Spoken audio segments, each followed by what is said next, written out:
Uh-oh, more bad news for Donald Trump. This is on top of what's going on with the illegal boat strikes in the Caribbean. And isn't that a friggin' disaster unfolding for this White House? And if I were Pete Hegseth, I'd think about leaving the country or maybe getting a lawyer. I'm sure he's not going to listen to me because he's probably hitting the bottle too hard. But whatever. More about that later. But here I want to talk about some disastrous polling information for Donald Trump and Republicans. But before I get to that, and I have a clip I want to play you about that, where they do a good job of breaking down just how disastrous this is right now for Trump and Republicans. But before we get to that, I want to talk a little bit about what is contributing to Donald Trump's disastrous poll numbers. And in fact, I think it is the single biggest explanation for his disastrous poll numbers, and that is the economy, specifically inflation. Because remember, this orange piece of shit criminal insurrectionist traitor, uh, he was elected because he promised to bring down the price of everything starting on day one, specifically groceries. Remember, everybody was talking about the price of eggs at the time. You know, the price of eggs being a quick way of referring to grocery prices, generally speaking. And, you know, Donald Trump was saying, hey, I'm going to bring the price of groceries down starting on day one. Remember that? He had a little table set up outside. I think it was outside one of his golf courses where he had cereal and coffee and whatever the fuck else groceries displayed over there. And he turned to the groceries and he looked at the camera and he was like, see all these groceries behind me? These are so expensive. And I'm going to bring them down starting on day one. I'm going to be the president that solved groceries. It's a word I just made up. It's called groceries. Nobody was using that word until I came along and I said, I've got a new word for you. It's called groceries. Everybody's going to be talking about it and they're going to be thanking me for bringing down the price. Groceries. Well, guess what? We're almost a year into this fucking buffoon's term in office. We're like almost 25% of the way through. And have grocery prices come down at all? No, they've gone up. So let me read a little of this article for you. Trump vowed, here's the headline, Trump vowed to end inflation. His voters are growing impatient. Oh, I'm getting a text here. Okay, we shall ignore that. President Donald Trump entered office in January with a signature vow. He would end inflation on day one. End inflation on day one. They're all going to come down. I'm going to bring prices way, way down. These were not vague gestures toward policy direction. They were explicit, repeated guarantees that the economic squeeze of the Biden years would ease quickly under his watch. Nearly a year later, those promises are colliding with stubborn economic reality. According to the latest Consumer Price Index, headline inflation is up 3% year over year, roughly the same level as Biden's final months. By the way, that doesn't mean prices are the same as they were when Biden was president. It means the prices continue to rise at 3% every year. So they're 3% more expensive than they were when Biden was president. The exact opposite of what the fucking buffoon promised. He said those prices were coming down. I'm going to bring those prices down. He didn't. Let me continue. The food index is up 3.1%, and food at home, the grocery aisle category, has risen 2.7% year over year compared to about 1.8% during most of 2024. Wait a minute. Who was president in 2024? Oh, yeah, that would be Sleepy Joe, right? By the way, have you guys seen those pictures of Trump? I think it was from over the weekend at Mar-a-Lago, where he's there clearly in the dining room and he's like hunched over the table, like falling asleep. He's like clearly sitting up asleep. You know, it's like if you go to visit your old grandparent at the home and you go to the cafeteria and you get up and you go to take a piss. You're gone for 5 minutes. You come back and they're almost like falling face first into their soup because they've fallen asleep. That was Donald Trump, mouth agape. And he sits there. If you've seen this picture, he sits there with like a sign at his table. It says President of the United States, 4547. It's like, does Grandpa not know where he sits, or they think that people there don't know that he's president? I mean, I don't get it. This is some weird shit. Speaking of signs, and by the way, bear with me, I'm talking fast because I don't have a lot of time. But did you see the signs they put outside the Oval Office? It says the Oval Office. And it's not like a nice sign or anything. It's like some staffer printed it out on their computer. And it's it looks like 3 pieces of computer paper. The Oval Office. And it's like they taped it up. And it's like you could see like the edges of the paper are like curled out from the building. It's like it was a rush job. Maybe they have like a nice sign on order in the meantime. Just tape something up there because this fucking buffoon doesn't know where he is. Anyway, back to this article here. Oh yeah, let me not move on too quickly.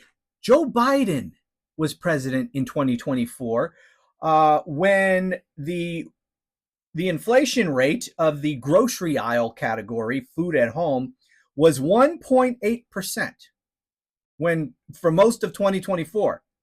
Trump's been president for nearly a year, and it's up now to 2.7%. So not only have the prices in the food at home category gone up, like real number prices have gone up, but they have grown, they have increased at a more rapid rate than all of 2024 when Joe Biden was president. Is this what you voted for, you dumbass fucks who voted for this guy? You know, because, the price of eggs. I guess I'm going to have to vote for the guy who literally tried to overthrow the republic, the 34-time convicted felon insurrectionist piece of shit. I'm going to vote for that guy because I'm upset about the price of groceries. Well, now they're even more expensive. So you put a criminal in office as a trade-off for lower grocery prices, which you didn't get. Good job, dumbasses. Okay, let me read a little bit more here. Milk, eggs, chicken, and ground beef all are all incrementally more expensive than they were a year ago. Rent continues to climb at an annual rate of 5 to 6%. Blah, blah, blah, blah, blah. I'm not going to read this whole thing. And to be fair, no president can flip the direction of price levels overnight. Supply chains adjust slowly. I don't care. I don't want to hear excuses. We all know this, which is why his promises to bring down prices on day one were so friggin' ridiculous. But this is what happens when you live in a country full of blithering idiots who will believe this nonsense. I mean, if you knew anything about literally anything having to do with the economy, you would know that, okay, those are bullshit lies. He cannot bring the prices down on day one. What is he? You think there's a price switch in the Oval Office that they could just fucking flip? And if there is such a switch, why didn't Biden flip it? It makes no sense. And anyone who believed those ridiculous promises, morons. I mean, this is a guy who was literally running to stay out of prison. That's how desperate this man was. He was willing to lie about anything to anyone to stay out of prison. You know, and people believe a desperate liar like that? Fucking stupid. Blah, blah, blah. Let me see. For years, Trump's political power has rested on a kind of narrative omnipotence. The idea that he uniquely could impose his will on institutions that frustrate ordinary voters. When he said he would end inflation immediately, I'll end it immediately because I'm so damn smart. His base didn't hear a policy roadmap. They heard a guarantee of protection. Because they're morons. Inflation is immune to that kind of assurance. It's experienced not through cable news, but in grocery aisles and monthly rent payments. It affects the people who took Trump's promises most literally in ways that cannot be mediated by rhetoric or framing.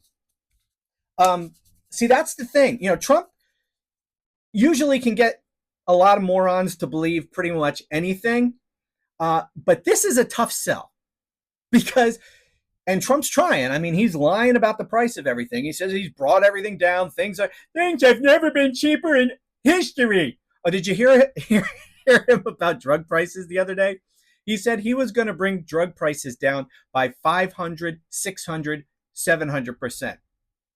I'm going to solve healthcare by bringing the price of everything down by 500, 600, or even 700%.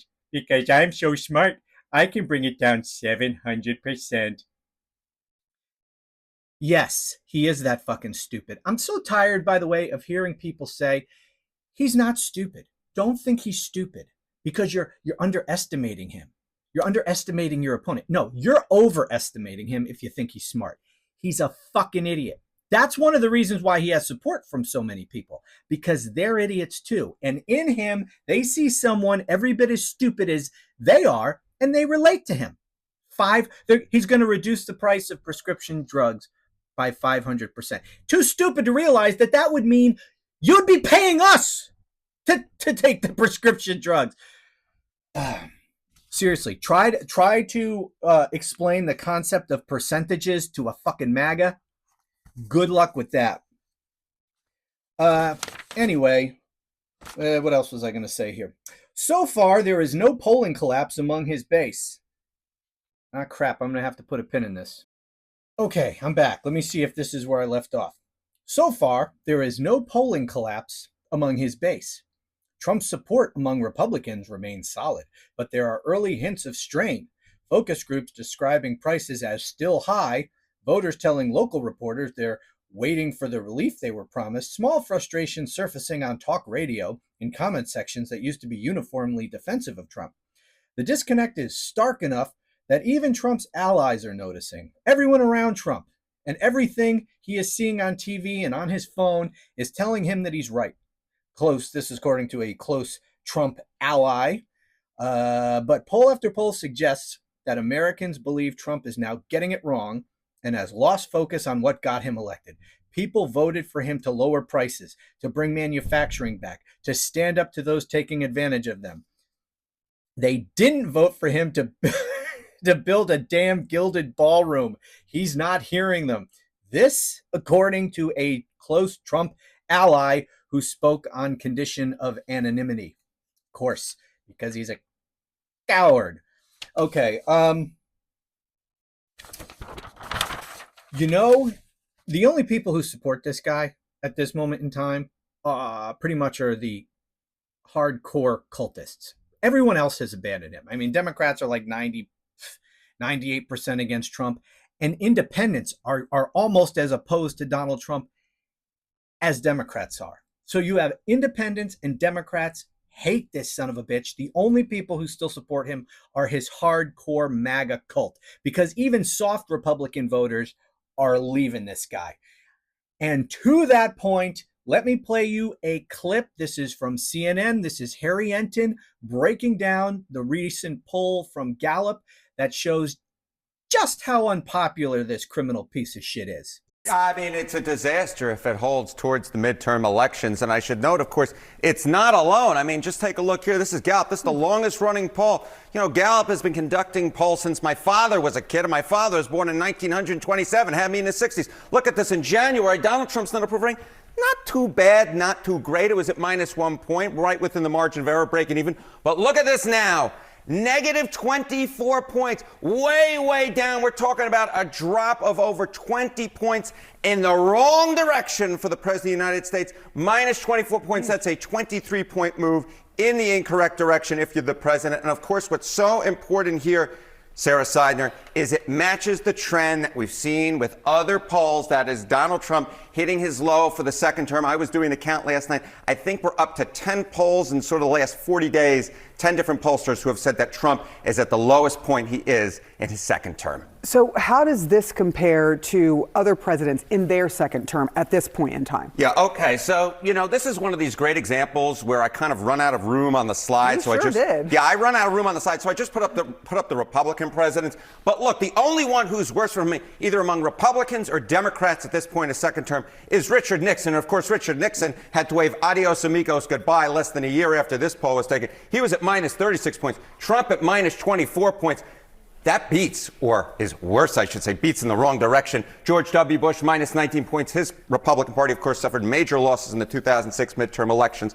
Dwight Eisenhower, plus 31 points. Donald Trump has never smelt that at all. I had to go into the archives to dig up that photo. And Ronald Reagan at plus 41 points. But again, it also is worse than Harry S. Truman. It's worse than Lyndon Baines Johnson. It's worse than Barack Obama. It's worse than Bill Clinton. Anywhere you look, this is the second worst for a president of either party at this point in their second term, dating all the way back since the 1940s. Wow. All right. Look, what does this mean for the midterms? Because are you seeing a trend that it's linked to how people feel about the president? Yeah, okay. So, we always say, hey, look, we still got 11 months until the midterm elections. Right. That's forever in politics. So I decided to go back and look at this point in the second term. What happened? What was the trend line heading into the midterm elections? Were there any presidents who saw their net approval ratings rise by more than 5 points? Well, guess what, Sarah Sider? You go all the way back since Harry S. Truman. 0 out of 8 times did the president's net approval rating rise by over 5 points. And of course, Donald Trump, right now in Gallup, minus 24 points. He's in the minus teens according to the average. If he does not see a rise of more than 5 points, see you later, that Republican majority. It has never happened. Of course, we live in such a weird time in politics. We are in a Who knows? weird time. We live in a weird time, We but are. he's going to have to break history, Sarah. That's a shame.